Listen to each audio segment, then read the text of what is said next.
प्रभु अनुग्रह कर आज के दिन के लिए प्रभु जो दिन दिया है ये बड़ा ही अच्छा दिन है और प्रभु इस दिन में हम लोग को सुरक्षित रखा है, जबकि हमारे चारों ओर कठिन परिस्थितियां हैं, फिर भी प्रभु हमें इन सारी परिस्थितियों से बचाया है, सुरक्षित रखा है और चाहता है प्रभु कि हम उनके साथ वचन में बने रहने पाए। वचन देखते हैं प्रेरितों का काम उसका 20 अध्याय उसका 7 पद से 20 पद, प्रेरितों का काम उसका 20 अध्याय 7 पद से 12 पद।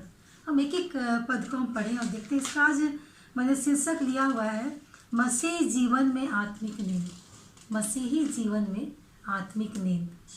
तो हम देखते हैं कि सप्ताह के पहले दिन जब रोटी तोड़ने के लिए इकट्ठे हुए तो पौलुस ने जो दूसरे दिन चले जाने पर था उनसे बातें की और आधी रात तक बातें करते रहा। जी हाँ, यहाँ पर पौलुस एक जगह है, त्रोआस नामक एक जगह है जहाँ पर पौलुस और उसके साथी इकट्ठा हुए थे और वे लोग इसलिए इकट्ठा हुए थे, उनका मकसद था कि हम लोग प्रभु के कार्य को कैसे आगे बढ़ाएं, हम लोग परमेश्वर के कार्य को कैसे आगे बढ़ाएं। इसलिए उन्होंने इकट्ठा किया था। और एक विशेष वहाँ पर एक महत्व की बात थी कि वे लोग उस दिन प्रभु के रोटी में सहभागी होने वाले थे, अर्थात वहाँ जितने लोग थे पौलुस के प्रिय लोग, दोस्त लोग, सब लोग वो लोग प्रभु की बीमारी में सम्मिलित होने वाले थे।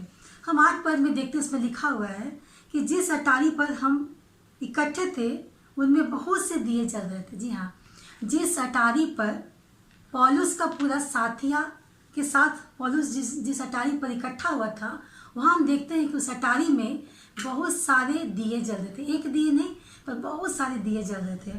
और आगे पढ़ते उसमें यहाँ पर लिखा हुआ है कि इन दियों की वजह से वहाँ पर पूरा उजाला हो गया था। दियों की वजह से उससे पूरा उजाला हो गया था। 9 पद में लिखता है इतुखुस नाम का एक जवान अटारी पर बैठा हुआ गहरी नींद से झुक रहा था और जब पौलुस देर रात तक बातें करता रहा तो नींद में के झोंक में तीसरी अटारी पर से गिर पड़ा और मर गया। जी हाँ, यह वचन हमें बता रहा है कि एक इतुखुस नाम का एक जवान व्यक्ति था, वो खिड़की पर बैठा हुआ था और उन्हें गहरी नींद आ रही थी और वह झुक रहा था और वो नींद के झोंक में वो अटारी से, तीसरे अटारी से वो नीचे की ओर गिर जाता है और वह मरा हुआ उठाया जाता है।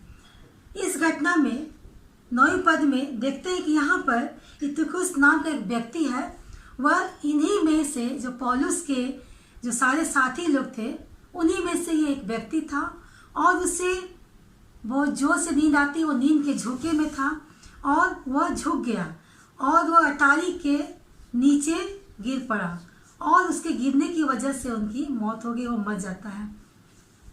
तो 9वें पद में के द्वारा लिखा गया है कि वह मरा हुआ पाया गया, यानी वह मर चुका था। जैसे ही वो गिरा वह मर चुका था।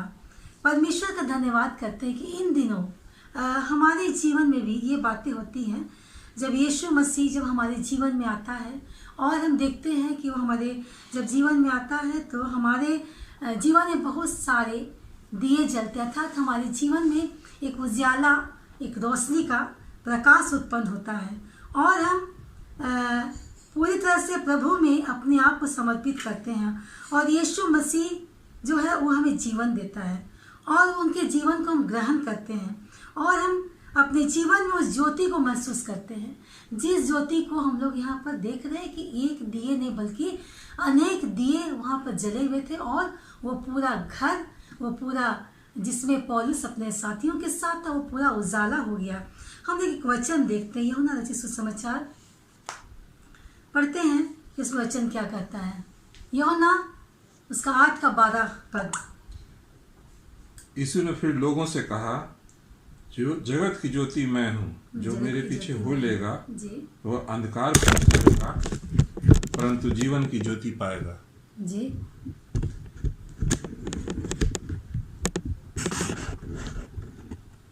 हमें वचन बता रहा है कि जगत की ज्योति मैं हूँ, जो मेरे पीछे चलेगा वो कभी भी अंधकार में नहीं जाएगा बल्कि वो जीवन की ज्योति पाएगा। और जब अंधेरा आता है तो हम एक चीज़ सब लोग जानते हैं कि जब अंधेरा में जब उजाला होता है तो अंधेरा अलग हो जाता है, अंधेरा हट जाता है। मतलब अंधकार के साथ उजाले का कोई भी मेल नहीं है, कोई भी मेल नहीं है। जब अंधकार आएगी तो प्रकाश चला जाता है, जब प्रकाश आती तो अंधकार वहाँ से समाप्त हो जाता है। और यहाँ पर हम देखते हैं कि इस्तुखुस नाम का यह व्यक्ति था, बहुत लंबी बातचीत चल रही थी और इस वजह से उसे नींद का झोंका आता है और वो झुकने लगता है। और यहाँ पर एक बहुत महत्वपूर्ण बातें भी चल रही है।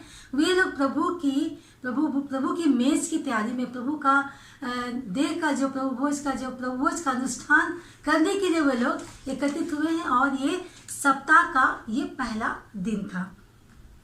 तो यहाँ पर हम देखते हैं कि वो व्यक्ति जो इस्तुखुस नाम का व्यक्ति था, वह इतनी महत्वपूर्ण बातों की होने के बावजूद भी उसे नींद आती है और वो अटारी पर से नीचे गिर जाता है। उसे उसके जीवन से कोई प्रभाव नहीं है, उसके जीवन में इन बातों का कोई मोल नहीं है। शैतान उसके जीवन में इस दिनों कार्य करता है और हम देखते हैं वचन हमें स्पष्ट बता रहा है कि वो इतनी महत्वपूर्ण बातों की वजह से वो सोने लग जाता है।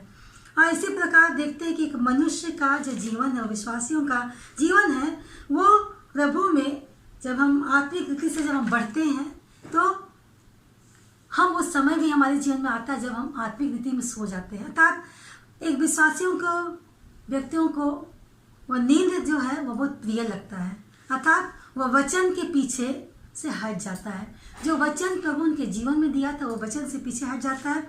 वो उनका जो प्रार्थना का जीवन था वो समाप्त हो जाता है और पूरी तरह से वो प्रभु से अलग हो जाता है और वो इन सारी बातों को करने में वो आलसी महसूस करता है। अर्थात उन्हें एक तरह से बोले कि वो सुस्त हो जाता है, उन्हें नींद आती है इन सारे बातों से। तो यहाँ पर इस्तुखुस नाम का जो व्यक्ति था, इस समय शैतान उसके जीवन में कार्य कर रहा है और हम देखते हैं कि जब शैतान जीवन में आता है तो उसको नुकसान पहुंचाने के सिवा और दूसरा कोई भी काम नहीं करता है।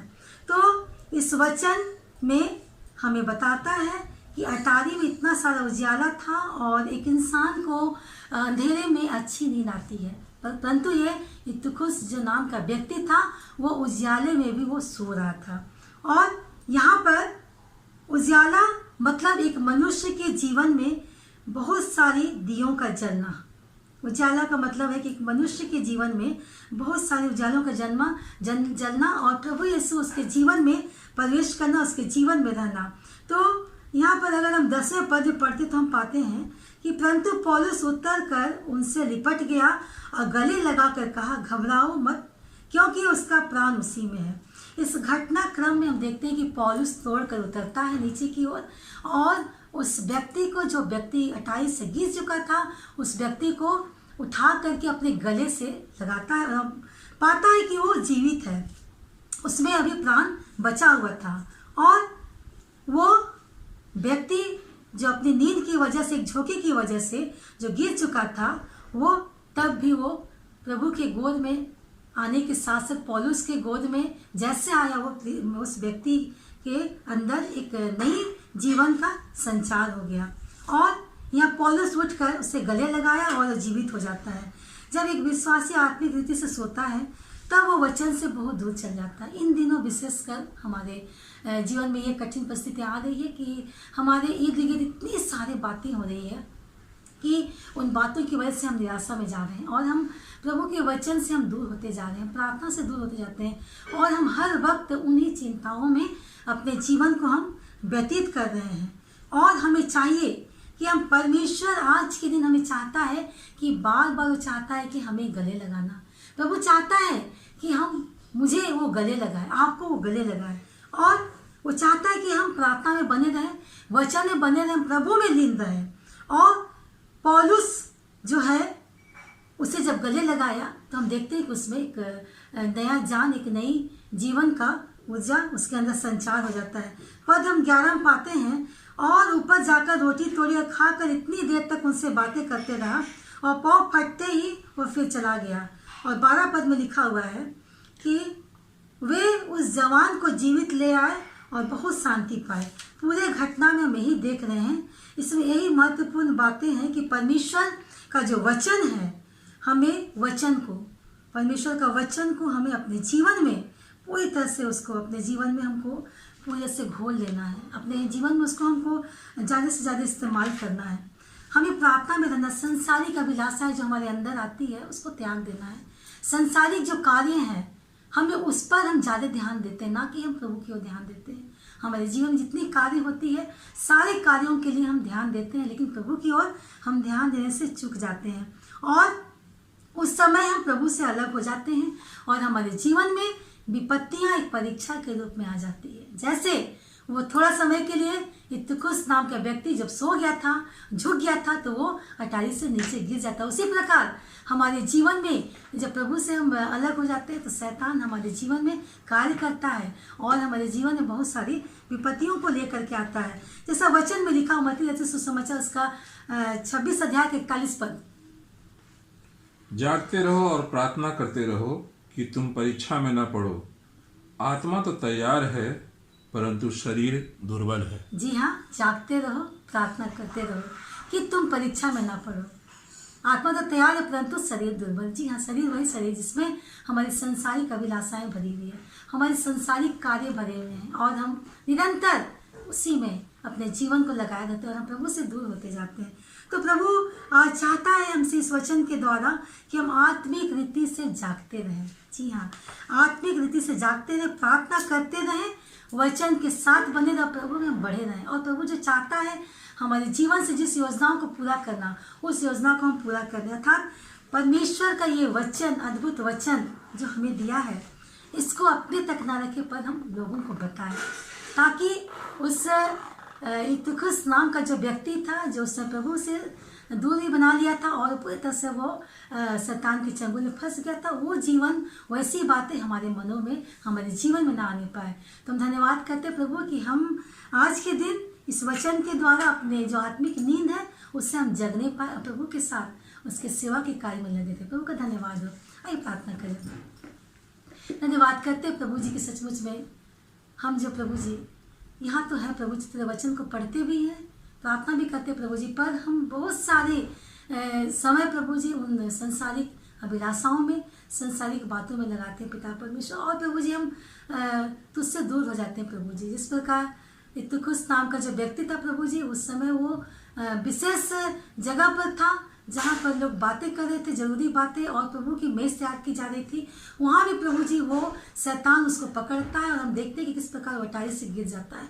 उसी प्रकार प्रभु जी वो थोड़ा सा समय जब शैतान हमें बदलाता है, हमें चाहता है कि हम उस समय से भटक जाएं, हम प्रभु से दूर हो जाएं और हमारे जीवन में वो दुख एक मौत के रूप में आने पाए। हाँ पिता परमेश्वर, जितने लोग देख रहे हैं प्रभु जी, सबको प्रभु जी आत्मिक जागृति को जगाना पिता, उनके जीवन में वो सारी बातें जो तू चाहता है वो पूरी होने पाए और हम तेरे वचन के साथ बने। लगातार हम प्रार्थना करते रहे कि हम परीक्षा में ना पड़े। हाँ प्रभु जी, आत्मा तो तैयार है पर शरीर दुर्बल है। हाँ प्रभु जी, अपने मन हृदय को भी प्रभु जी तेरी ओर लगाने पाए। धन्यवाद करते प्रभु जी, हर एक लोगों को तेरे हाथों में सौंपते हैं। इस प्रभु जी क्लेश के समय, महामारी के समय प्रभु जी हर एक की तू रक्षा रखवाली करना प्रभु जी, हर एक के चारों तू बाड़ा बांधना कि कोई हानि ना होने पाए प्रभु जी, ताकि हम पूरी तरह सुरक्षित रहने पाए, तेरे नाम की महिमा कर सके। धन्यवाद करते तूने प्रार्थना को सुना है। धन्यवाद से प्रार्थना को प्रभु के नाम से मांगते हैं, आमीन।